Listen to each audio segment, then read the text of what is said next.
nha. Ấy ta số lăng là gì nhớ đó? Dạ. Sáng số ta số lăng là gì nhớ ra? Dạ. Quê. Con thằng lại ra đặt tiêu luôn đấy hả? Thằng lấy giọt rót mua lên. Cái gì cái chỗ bên này bên chỗ tủ ta là gì nè? Giờ đi cái phía trái nhà phía tủ.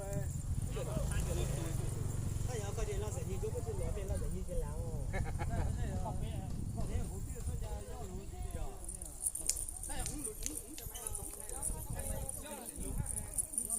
Con lúc nãy chẳng mất chuyện gì con không ngờ.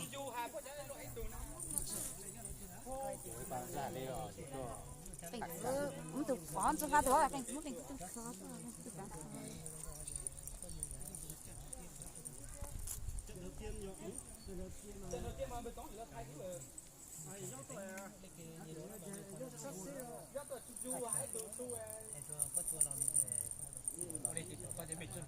Các sự halus cái này. Các sự cái này do halus cái đó. Thấy à cho không vậy? Có trận halus ra này. Hãy dành cho. Mình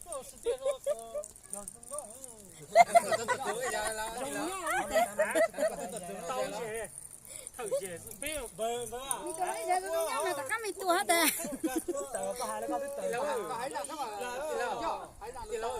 Thì nó rồi giống nhau không có chân đang tức cứ Cho bột cũng nó mà có sách chân ngó.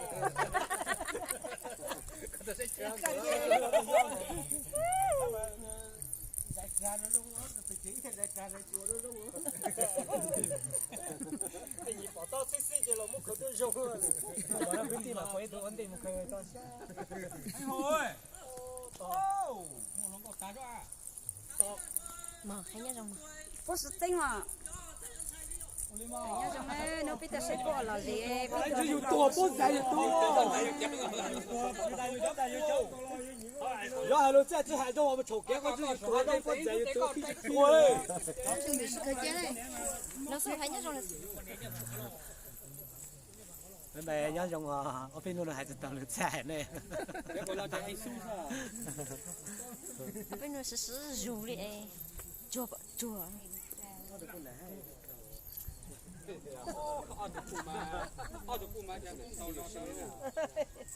tôi có khó tôi có hạt tàu em mà bây giờ tôi sao bây giờ tôi tàu đi Chơi tụi bọn nó là suy ăn nó ở rần như thế. Như mà mang như thế như vô. Các sư ơi, lên đây à? Anh ta sư hai. Tại rồi mong tại hôm mong ta. Cái tụi tôi gặp những gì anh sẽ sáng tới. Theo giá này chỉ nó lại đủ cái theo giá này.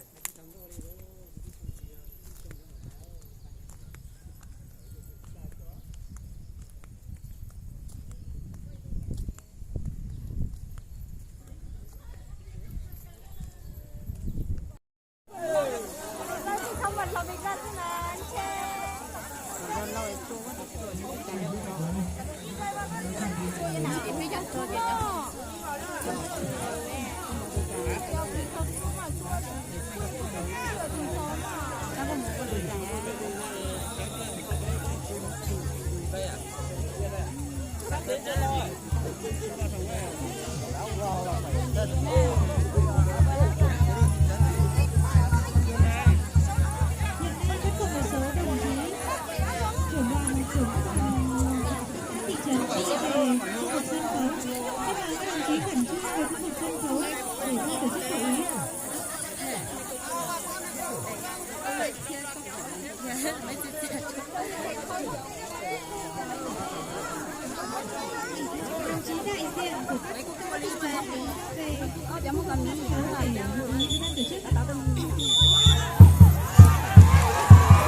bằng anh cơ.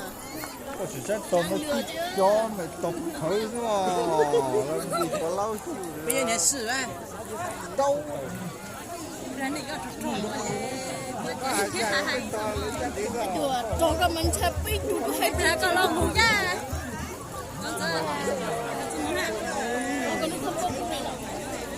Nè, mấy số phụ nè. To gì đó to mà.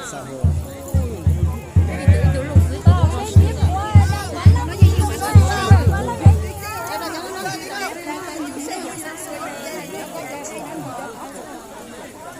Quá lâu nhất quá tầng kia cái gì.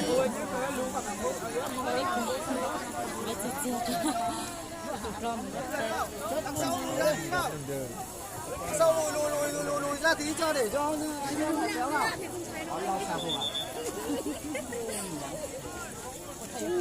Tục cô mà ơi.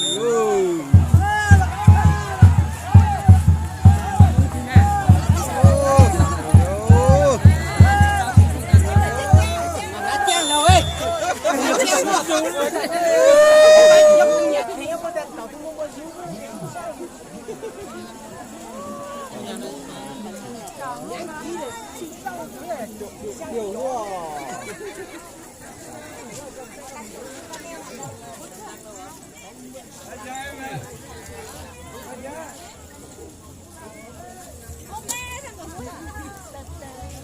Mời các đồng chí đại diện các xã Bản Mù, Pá Lau và Bản Công ạ. Chúng ta trở về khu vực sân khấu để hội ý với ban tổ chức ạ. Xin mời các đồng chí đại diện các xã Bản Mù, Bản Công và Pá Lau. Chúng ta trở về khu vực sân khấu để hội ý với ban tổ chức ạ.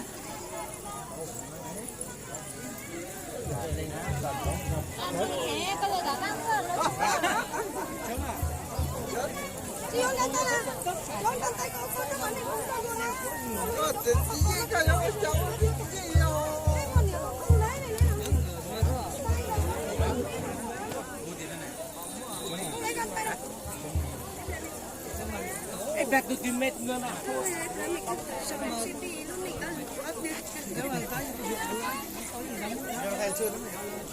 Thầy chưa lắm. To nhất.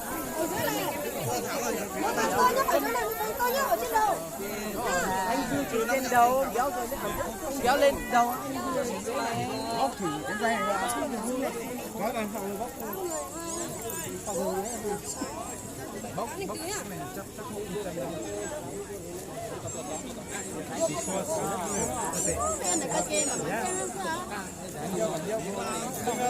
Sau đầu này luôn à?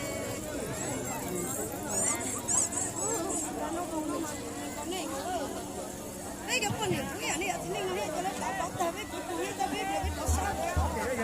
Gọi ơi.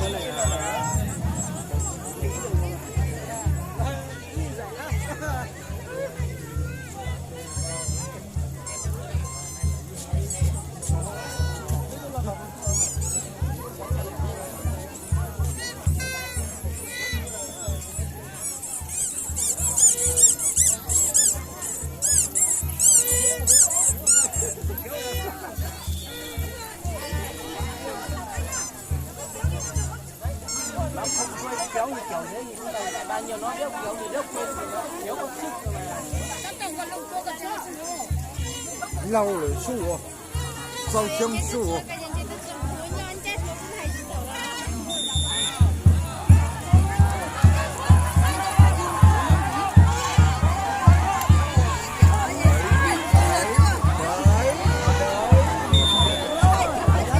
Làm gì ơi mạnh nhá.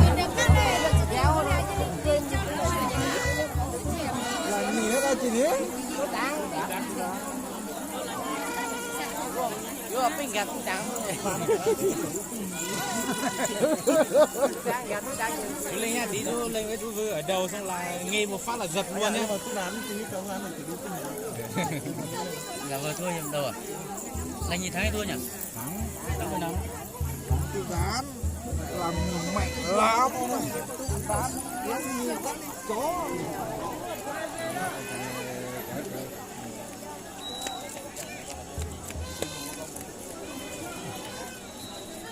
ít đi nó chọn đi không sao đâu.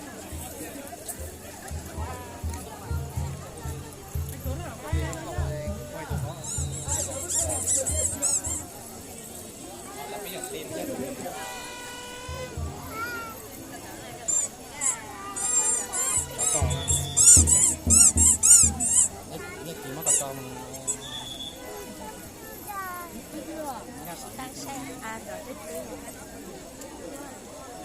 Mấy thì biết.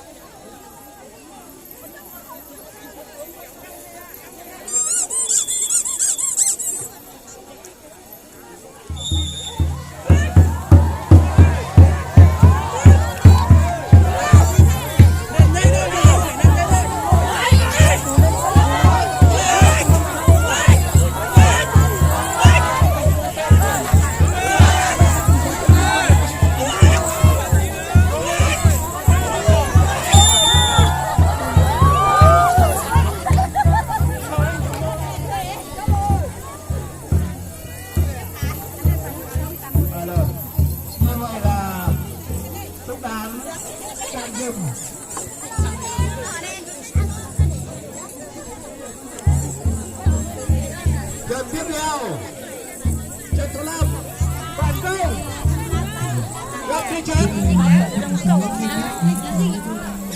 Bản Công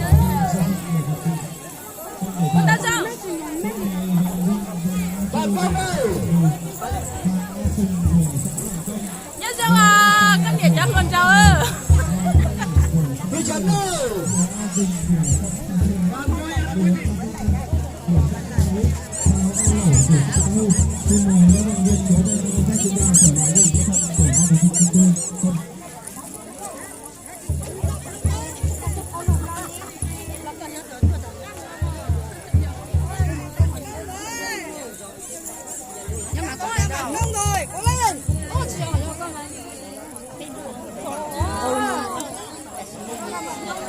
nào nhà coi đội bây giờ có hút đội nào cũng để nhỏ khắp không có ya cứ tuổi từ đó là không có chỗ làng nghe mà bạn mừng nghe vẫn dậy lo cho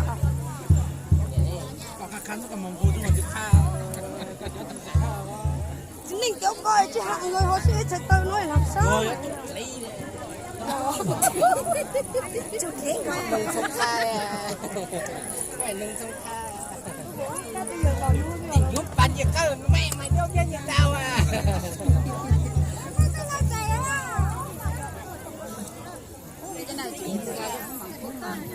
Cảm ơn bạn.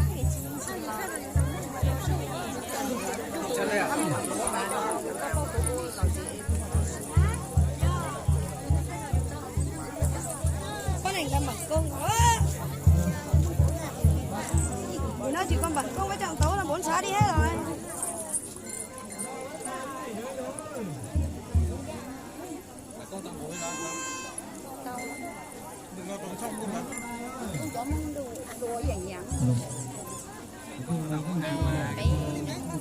Thằng nào to nhất đứng ở dưới dây này, một thằng to nhất đứng ở trên đầu.